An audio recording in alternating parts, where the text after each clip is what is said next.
I'm meteorologist Cindy O'Quinn in the UF Weather Centers. We're looking at your forecast for this afternoon. Down in the southern part of Florida, we're still seeing some scattered showers and a couple of scattered clouds even up to Orlando. But here back in Gainesville, mainly a mostly sunny day, just a couple of very widely scattered clouds. But as you go into this evening, then looking at some pretty good weather for your forecast, and skies then becoming mostly clear then during the overnight hours. Just a couple of scattered clouds early, but it's going to be another pretty nice evening as temperatures drop down into the upper 60s once again.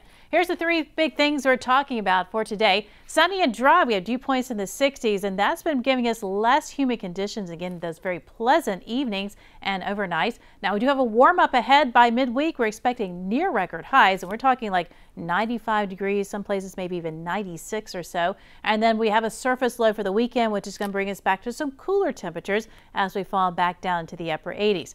Here it is, our future track as we're looking at things. You see that dry air across Georgia, Alabama, and the Appalachian Mountains. But here is Maria, a minimum hurricane right off the Carolina coastline, the Outer Banks. But with that minimum hurricane, we're still seeing tropical storm force winds extending out quite a bit. So we do have tropical storm warnings for the Outer Banks. The storm is expected to make that curve out to the northeast. As it does, we'll start to see some improving conditions along our Florida Atlantic beaches. Right now, still dealing with that high risk of high tides and also the rip currents across all of our Florida beaches on the eastern coastline.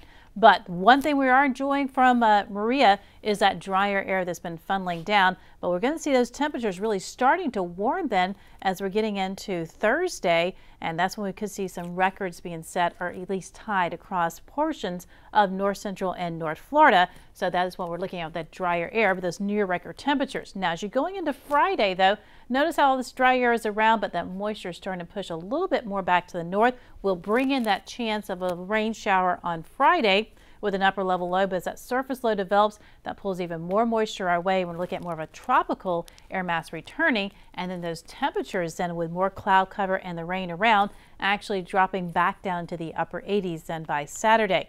Here's your forecast as we're looking at it for today. We're going to be seeing those highs into the low 90s this afternoon. Still at 4 o'clock, 91 degrees, feeling like 95. By 8 o'clock, we're dropping into the upper 70s. And as you're getting into the early hours of the morning, low 70s before our overnight low into the upper 60s. Now, tomorrow's temperatures still quite warm, looking up around 93. So each day we're pushing up a little bit higher. 93 also for Stark and Jacksonville, 92 for Bronson, and a little cooler on the coastline, 87 for Cedar Key. Sunny and dry, that sunset around 7:20, and here's your extended forecast. We will be seeing that near record temperatures on Thursday across north central Florida, then a chance of showers on Friday a little bit higher than on Saturday, and cooling off finally with highs returning to the upper to mid 80s.